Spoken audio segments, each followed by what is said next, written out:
All right, if possible, I try to do my monthly reading wrap up and my book haul, my monthly book haul video together in one, and I try to keep them under half an hour, but that usually never works out. I think I maybe talked a little too much, so this may or may not be its own video, or it may or may not be the second half of my September wrap up video. Anyway, let's talk about the books that I acquired in the month of September.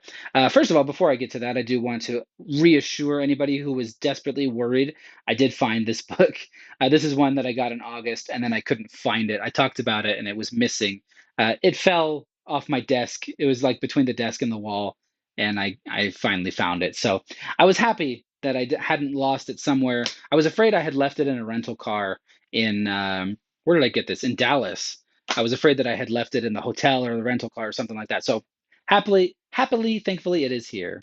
I did a work thing over on the other side of town on the west side, which is a place I hardly ever get to go. And so I was over there and I stopped by Savers. And just to kind of see, I've talked about Savers here on the channel a little bit, how the Savers on my side of town has jacked their prices up like crazy. So I went to the other Savers on the other side of town to see what their prices were like, and surprise, surprise, their prices were all very reasonable. It's basically the same as they were 6 months ago, last time I was there. Everything was reasonably priced, and big surprise, their shelves did not have a lot of selection. I did end up getting one book. I actually don't have it with me. It's late at night while I'm filming this, and the book is in my son's room. I don't want to go get it, but it is The Last Kids on Earth and the Doomsday Race, which is number 7 in the series by Max Brallier, something like that. My son really likes that series, and so I saw that and got it for him for $3. The next 6 books that I got are all from various whatnot sales. And the first is I won a giveaway. So this was for free. Penguin Science Fiction, edited by Brian W. Aldiss. So this is a collection of short stories. And also for free, the Magazine of Fantasy and Science Fiction, August 1976 edition, or issue, I guess is it's called, the 1976 issue from August. So that was cool. Those are both for free, bunch of short stories. For $1, I got Babel 17 by Samuel R. Delaney. Now this is all torn up. That's why it was only $1. This won the Nebula Award, so I'm going to be reading it soon because I'm coming up on that year. And so I've been kind of looking for one, and it's kind of rare and a little bit expensive. I think the Kindle version is like $10, and I'm like, I don't want to pay that much for a digital. I prefer physical copies, but anything physical is much more expensive than that. So I was really happy and surprised. Of course, not super happy that it's all torn up, but all the words are still inside, so that's okay. The same seller also had The Fall of the Towers by Samuel R. Delany, and it's also a little bit torn up. Not as bad as Babel 17, except the back is actually pretty messed up too. Gave this to me for $1 as well, and then I found out, I had never heard of it before, but she was like, hey, you want this? And I was like, I guess why not? I found out that it's actually 3 books in one. This is an entire trilogy. So it's Out of the Dead City, The Towers of Toron, and City of a Thousand Suns all together in one volume. It's an omnibus, so that's pretty cool. Same seller gave me The Third Eye by Harry Cogswell. This is again short stories. It's 16 short stories in this collection. Got this for $2. And Science Fiction: The Great Years, edited by Carol and Frederik Pohl. This I've got volume number 2 in this sort of series, this anthology collection. And so when I saw volume 1, I thought, I might as well go ahead and get it. This was $2. Again, short stories. I am a sucker for short stories. Speaking of short stories, one of my work trips was to Lubbock, Texas. I've been going there a lot lately, and I found this for $4.50. The Best American Mystery Stories of the Century, edited by Otto Penzler and Tony Hillerman. And a few of these I have in other collections, but the main reason I got this one is because it contains a story by James Thurber called The Catbird Seat. And I read that one in college and I really enjoyed it a lot. I didn't remember who the author was. In fact, I know a little bit about James Thurber now. Well, I don't really know anything about him, but I've heard the name. I know The 13 Clocks is one of his books that I own. And I've got a few of his other short stories and stuff. But when I flipped this open and I saw The Catbird Seat, I said, hey, that's the story. And I started reading it. I said, yeah, that's the one. And I didn't know, hey, that's by James Thurber. That's the same guy as these other stories and stuff. So kind of cool. I'm looking forward to rereading that one. Haven't read it in years. And going through some of these other stories as well, of course. There are two bookstores that I like to visit in Lubbock. So this one was from Second Chance Books, and this one was from Second and Charles. It's kind of funny, they have very similar names. Second Chance Books, Second and Charles. I've talked about Second and Charles before. They sell new and used books, and I found Uprooted by Naomi Novik for 375. It's one of those books that everybody really raves about. Everybody says it's fantastic. I've read a couple stories by Naomi Novik, and I really enjoyed them. So, yeah, I'm looking forward to reading this. My next acquisition is also from a work trip. I actually went to Tallahassee, Florida, and then I was supposed to go to Jacksonville for a few days, but then Hurricane Helene came through, and all my work events were canceled, and they told me to get out of there. But all the flights were completely sold out. So I actually had to drive to Montgomery, Alabama in order to get on a flight back to Texas.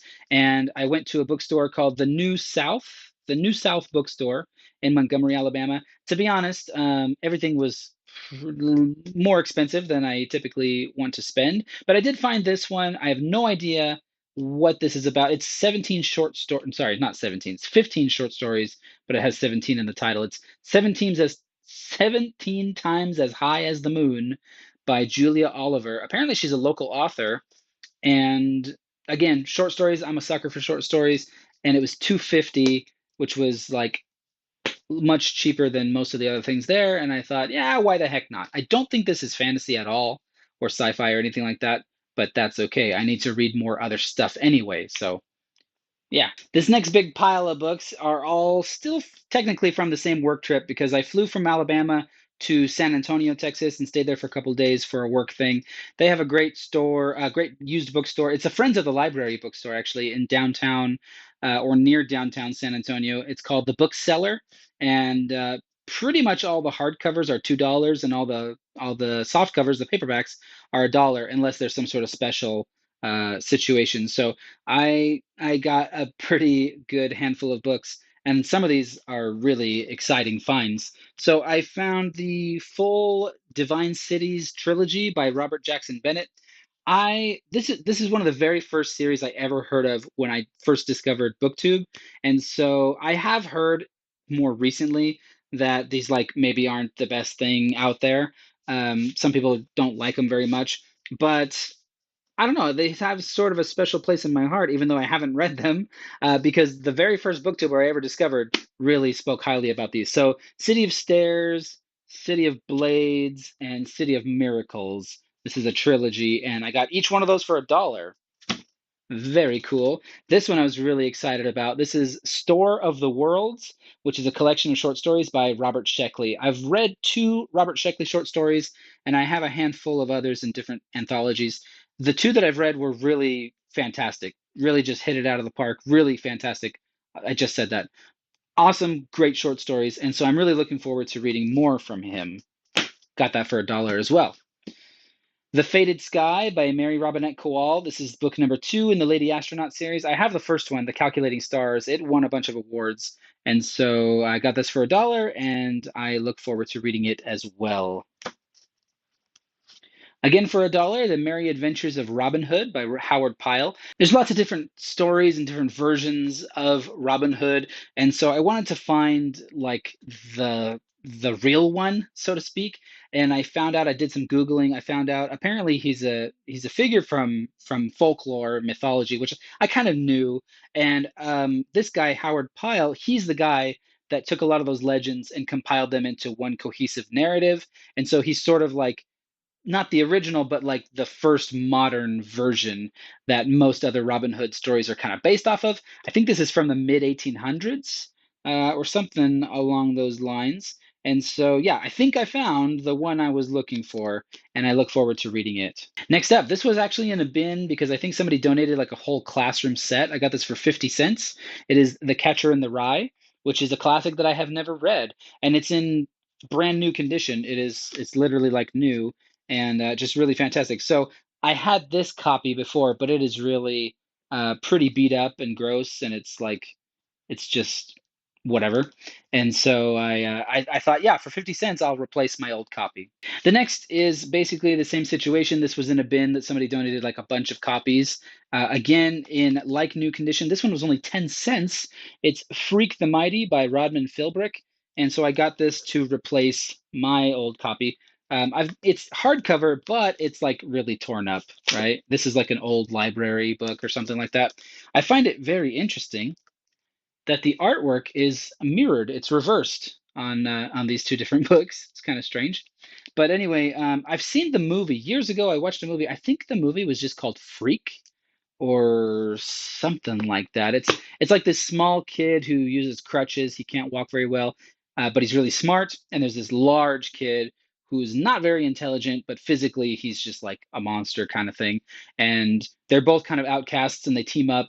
And the small kid like rides on the big kid's shoulders all the time, and he helps the small kid access places that he would never be able to. And the small kid kind of tutors him and teaches him about the world and about um, well, maybe not about the world, maybe more about like literature. And I think there's in the movie there's like parts where he tells them stories and he teaches them like the power of storytelling, and they go on like these adventures in their minds kind of thing. Anyway, whatever. I also found I Am Alice by Joseph Delaney. This is part of the Last Apprentice series. In the UK, I think it's called Spooks, is the name of the series. And this is book number 12. I've got like 8 or 9 of these already. This is dark fantasy geared toward younger readers, so it's like middle grade, but sort of borderline horror, dark fantasy kind of thing. And it sounds like a lot of fun to me. So I've kind of slowly been collecting these over the years, and I think I'm only missing 3 or 4 until I have the entire 13 book series. And this last one, this is perhaps the one I'm most excited about. This is one of those books that I've kind of been keeping my eyes open for a while now. Dragons at Crumbling Castle by Terry Pratchett. I got this for $1 because it was in the kids section. Oh, I forgot to mention yeah, I forgot to mention this was $1 as well because it was in the kids section. So the hardcovers are normally $2, but if they're in the kids section, they're only $1. So basically, all these books I got were for $1 or less, which is really cool. So Dragons at Crumbling Castle, it's a collection of short stories, and I do believe this is for younger readers because it has all these like sort of goofy illustrations throughout. And so I haven't read any of these stories. I don't know what they're about, but it does seem like it's for younger readers. And I love Terry Pratchett. I mean, who doesn't? Still on that same trip in San Antonio, I went to Goodwill. There's this really good, a good Goodwill right close to my sister-in-law's place in San Antonio. So basically, every time we go see her, we swing by the Goodwill and look for books. And I was really happy that I found A Little Hatred by Joe Abercrombie. This is book number 1 in the Age of Madness trilogy, which the world of the First Law. There's the First Law trilogy, then there's 3 standalones, and then there's the Age of Madness trilogy, and they all take place in this world of the First Law. And I'm a huge fan of the original First Law trilogy. I've listened to the first standalone. I have not been able to get my hands on the second standalone. I have the third standalone. And then this is the first book in that next trilogy. So as soon as I can get that second standalone and read it, then I'm gonna blast through the third standalone and start this one basically as soon as I can because these are awesome. These are really good books. Got this for $2.50 and it's in really nice condition. Other than the bottom pages are a little bit banged up, but other than that, it's really really good. At the same Goodwill, they had some Neil Gaiman books. Again, like almost brand new condition, really nice books. And I kind of debated. They were $2.50 each, and I decided to go ahead and get them just to sell them because I already own copies of this. So I got what is this one? Neverwhere and American Gods. I'm legitimately quite upset about this. There was a sticker, right? They have the Goodwill sticker, and I had them in shopping bag, and when I pulled it out, the sticker got ripped off really fast, and it tore the cover there just a little bit. Other than that, this is in like perfect brand new condition. I was so mad when that happened. But yeah, I already have these copies of those books. Um, this American Gods is obviously an ex-library copy, not in as good condition. So I'll probably sell these on Whatnot, and I'll just ask the people there, hey, do you want this one or that one? And they'll choose, and whichever one they don't choose is the one that I will keep. So those are all the books that I acquired in the month of September. Quite a good haul, and I'm really happy about it. So that was my September book haul. Let's do an unhaul for the month. So I already mentioned I'm going to be getting rid of Neverwhere, American Gods, my old copy of Catcher in the Rye, as well as Freak the Mighty. But along with those, I'm going to go ahead and get rid of Three to Dorsai by Gordon R. Dickson. This is a 3-in-1 omnibus of some of the Child Cycle books. I've talked about this before. I've read 2 of these, and I mentioned, I think, last month that I was going to read the third one. I decided not to. I just didn't really feel like it was anything I really wanted to read. Didn't feel that urgency, that urge to dive into it. I'm not going to continue the series. It's fun for what it is, but I'm not that into it. So I'm just going to go ahead and sell or donate that. Um, I mentioned Old Man's War. I read it, thought it was fine. I'm not going to hold on to it. So I'm also going to go ahead and get rid of the 3 sequels that I have, which are The Ghost Brigades, The Last Colony, and Zoe's Tale. So we'll get rid of these ones, sell or donate or whatever. Also, I'm going to go ahead and get rid of the Trials of Apollo books that I have by Rick Riordan. I read the first 2 in the series, didn't really like them much at all. I was going to hold on to them for my oldest son. He read the first one, didn't like it. He told me he doesn't want to continue reading the series. He likes the other Percy Jackson books and the Magnus Chase books. But these ones, I don't know what it is about them. I didn't like them either. I like all the other ones I've read, but these ones just, the humor really grated on me. So anyway, The Hidden Oracle, book number 1. Where should I pile these? This is The Dark Prophecy, book number 2. Book number 3, The Burning Maze, and book number 4, The Tyrant's Tomb. I don't have book number 5. I just have the first 4, so I'm probably going to sell them. They're in really great condition, so going to get rid of those as well. All right, so up to this point, this is probably split into 2 videos, but I've done my September reading wrap up, October TBR, book haul, book unhaul. Let's talk about the channel in general. I haven't done much on the channel at all in the month of September. The only thing I did was I recorded a review of the Expanse series by James S.A. Corey, like the full series as a whole, spoiler-free review, and I finally got around to editing that a couple of days ago. So that came out in October, but I recorded that in September. That's the only video that I made this month. I plan this month, if I have time, I'm definitely going to be doing some Stormlight Archive recap, chapter recap videos. I need to do those. I'm going to push myself and make myself do a few, record a song or 2. That'd be great. And I'm thinking about maybe starting to do some reviews for the Hugo Award winning books that I've read. And because I've been reading those for a couple of years now, kind of getting ready to do videos for them. And I feel like I've got that back catalog kind of built up. I've read the first like 10 years or so of the Hugos, and I'm starting into the Nebulas as well. And so I started thinking, yeah, I should start recording videos for these soon. That being said, I do kind of hesitate to start a big playlist like that because I know it's gonna fizzle out. I'm gonna like get tired of it, and then it's just gonna take me like decades to finish. But I don't know. I kind of want to do it. uh, I don't know. We'll see. So that's a big maybe. And that's all I have for you guys here today. I hope that you're doing well wherever you are. Some big things are changing for me around here. I'll talk about that in my next monthly wrap up. I'm not ready to talk about it yet, but but I have some big shifts happening in my life. So let's call it there. Thank you very much for watching. If you've watched all the way up until this point, you are a true hero. And keep on reading.